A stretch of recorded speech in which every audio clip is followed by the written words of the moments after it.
que aseguran que el calentamiento global provoca cada año en el mundo 7 millones de muertes prematuras, más que las causadas por el SIDA y la malaria, por ejemplo. Han ido a parar al río Guadiamar después de que se rompiera una balsa en las minas de Aznalcóllar. El vertido, que contiene ácidos y metales pesados, ha afectado a viviendas. Estos picos de polución no solo hacen que nuestra salud se resienta, también reducen nuestra esperanza de vida. El petrolero, el Prestige, que naufragó ayer con 77.000 toneladas de combustible en su interior. Hay que controlar que no aumente el vertido al mar.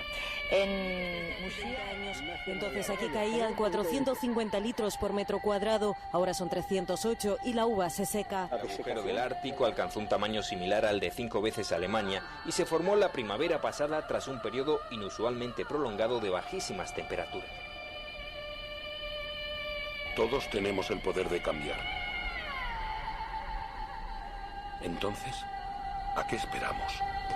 Y ha sido unas conclusiones muy impactantes que se han dado a conocer después de esta filtración. El informe de la ONU, del panel de la ONU que analiza el cambio climático, del IPCC, tiene que ser presentado en el año 2022, dentro de un año, pero se ha filtrado un borrador y las conclusiones son terroríficas. Lo peor está por llegar. Juan López Duralde, muy buenos días. Hola Fernando, buenos días.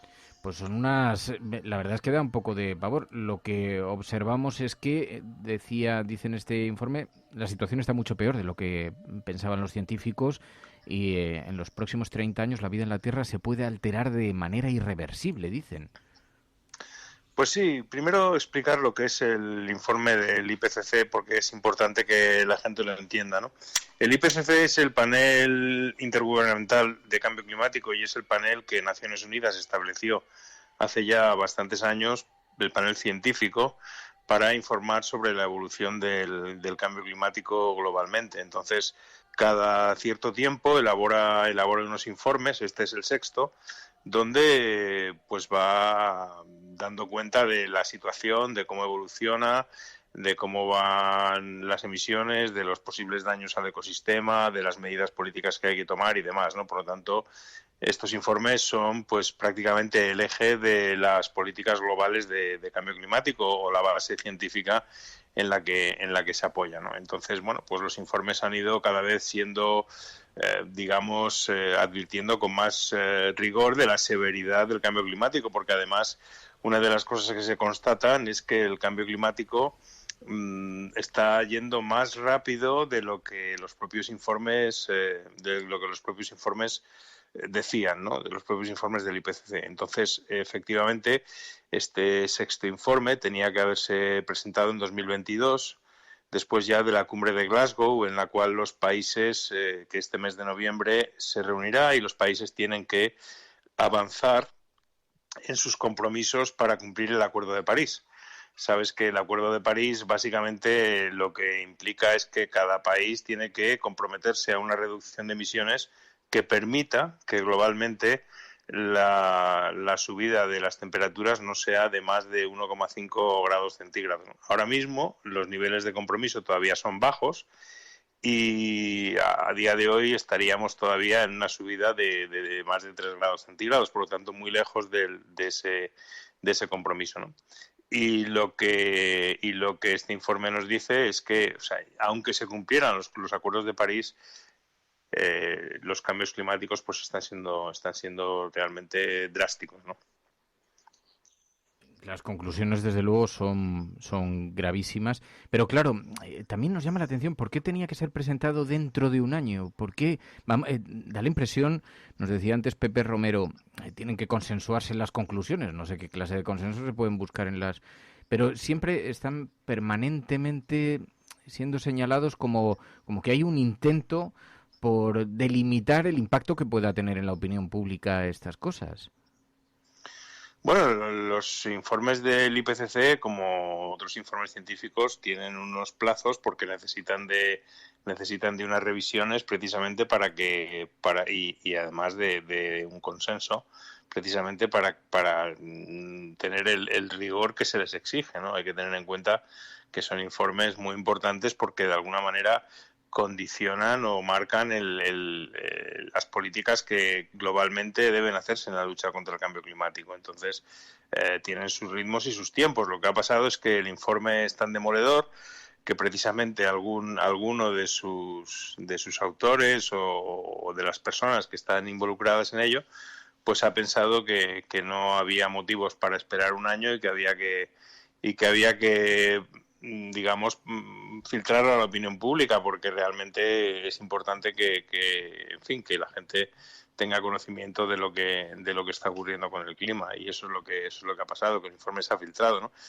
¿Puede haber algún pequeño cambio? Pues puede ser todavía, pero en definitiva yo creo que lo fundamental, lo importante del informe, que básicamente es avisarnos de que la cosa va más rápido de lo que se esperaba y que urge tomar medidas, pues realmente no creo que vaya a cambiar, porque además coincide con muchos otros indicadores que ya son bien conocidos. Hay algunos científicos que creen que la divulgación llegaría demasiado tarde si se espera. A eso se atribuye la filtración. Son 4.000 páginas de informe que tiene que ser aprobado por los 195 Estados miembros y que dibuja este panorama tan sombrío, mucho más de lo que se esperaba.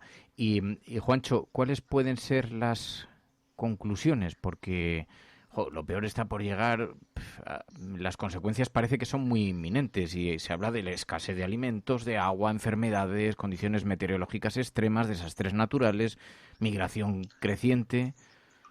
Bueno, quizás yo destacaría que en lo que se refiere a la naturaleza, a la vida en la Tierra, el informe dice que los ecosistemas quizás tengan capacidad de adaptarse, recreando nuevos ecosistemas en los distintos territorios en función de los nuevos climas, pero que en todo caso la pérdida de biodiversidad va a ser brutal. Es decir, habla, por ejemplo, de la pérdida del coral, de entre el 80 y el 90% de la destrucción de los corales, de una reducción de la biodiversidad en un 70%, en fin. Y lo que dice sobre todo es que aunque algunos ecosistemas puedan adaptarse, lo que no está claro es que a largo plazo la especie humana pueda hacerlo, porque realmente uno de los efectos más previsibles es el impacto sobre la producción de alimentos, ¿no?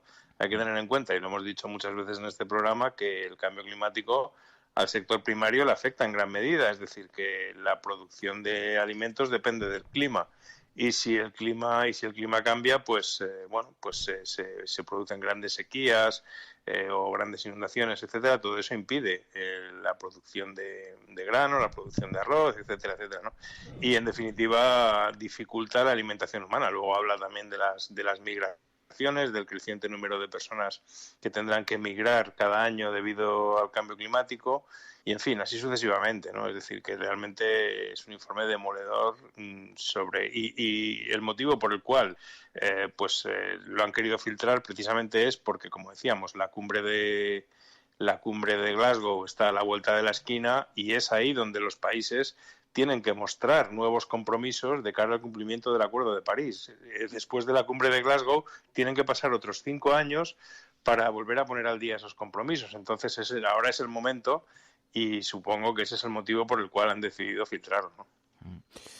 Fíjate que recuerdo, Juancho, las conversaciones que hemos tenido cuando comenzaba la pandemia, los confinamientos, había la sensación de que ese paréntesis en la producción, en la industria, iba a tener efectos positivos, consecuencias positivas sobre el cambio climático, porque decíamos, fíjate, la circulación de los automóviles desaparece de las grandes ciudades, todos los procesos industriales, los animales recuperaban, volvían a tomar sus espacios, sus territorios. Ahora sabemos que no, que la pandemia no ha frenado el cambio climático, por lo menos no en la medida en la que se esperaría, ¿no? Han seguido aumentando, por ejemplo, las concentraciones de principales gases de efecto invernadero. Bueno, hay dos cuestiones, ¿no? Una son las emisiones, que efectivamente bajaron durante 2020 y eso tuvieron una bajada significativa. No sé si fue creo recordar que fue del 6% a nivel global, pero claro, como ya decíamos, no son bajadas estructurales, son bajadas puramente coyunturales debido precisamente a la propia pandemia, ¿no? Entonces, claro, en el momento en que empezamos a salir, ya lo vimos con el caso de China, rápidamente las emisiones vuelven a aumentar y ahora, por ejemplo, uno de los problemas que tenemos y de los que más se habla, que es el tema de la subida de la luz y demás, tiene mucho que ver con el aumento de la demanda de combustibles fósiles, en concreto de gas, ¿no? Sale todo el mundo de la pandemia, o aparentemente salimos, entonces empezamos a consumir nuevamente más combustibles fósiles y eso hace que en el mercado aumente mucho la demanda y aumenten los precios, ¿no? Lo cual tiene un impacto en concreto en España, sobre el precio de la luz, ¿no? Entonces, efectivamente, al no ser cambios estructurales, al ser solamente cambios estacionales, pues realmente no tienen un impacto duradero, ¿no? Y luego hay otro factor que es el tema de la concentración de gases en la atmósfera, la concentración de CO2. Y esa no se ha parado, porque para que eso se pare tenemos que emitir menos de lo que el planeta absorbe, y para eso habría que reducir pues prácticamente más de la mitad de lo que emitimos, y hasta que eso no se produzca no vamos a conseguir estabilizar esas emisiones, porque emitimos más cada año de lo que los océanos y los bosques tienen capacidad de absorber. Entonces, realmente la ecuación pues no sale, ¿no? Por cierto, algún oyente, Aisa, nos alerta y nos pedía que te lo trasladásemos. Están muy preocupados con la gestión de residuos. Pasa, por ejemplo, en los desguaces de las ruedas. A los talleres se les retira, a los desguaces no, y dice, se están acumulando ruedas y ruedas y ruedas. Dice, quizá eso explique que en algunos desguaces ilegales estamos viendo la quema o cómo entierran directamente o cómo los lanzan directamente al campo los neumáticos de automóviles, y nos piden oyentes que te lo traslademos para que se coloque el foco ahí en la gestión de los residuos procedentes de los automóviles. Ahí te lo dejo, Juancho. Pues sí, es importante. Ahora que además que estamos con el tema que empieza la tramitación de la ley de residuos, pues es un tema a tener en consideración. Así que, como siempre, cualquier información, pues que la transmitan, que procuraremos gestionarla con lo mejor que podamos. Ayer te vimos en el Congreso precisamente recordándole al representante de la industria de alimentación y bebidas que sus empresas tienen una responsabilidad importante en la política de residuos, ¿no? Sí, porque hemos empezado la tramitación de la ley de residuos y hemos empezado con las comparecencias. Entonces, la verdad es que me indignó bastante escuchar al representante de la FIAB, de la Federación de Industrias de Alimentos y Bebidas, pues prácticamente echar la culpa de todo al ciudadano y decir que, bueno, que ellos no pueden hacer nada porque claro, los ciudadanos pues no colaboran y tal, ¿no? Y la verdad es que me indigné bastante y, bueno, pues tuve una respuesta, le di una respuesta bastante firme en el sentido de decir, oiga, ustedes son parte del problema y deberían por lo menos reconocerlo y aportar y tratar de colaborar para ser parte de la solución, porque claro, que llegues allí y que el representante de una de las empresas que más residuos produce te diga que básicamente ellos están en contra de todo, de la prohibición de plásticos, del SDDR, del reciclaje, etcétera, pues la verdad es que te indigna, ¿no? Y bueno, pues me indignó bastante, sí. La verdad es que sí.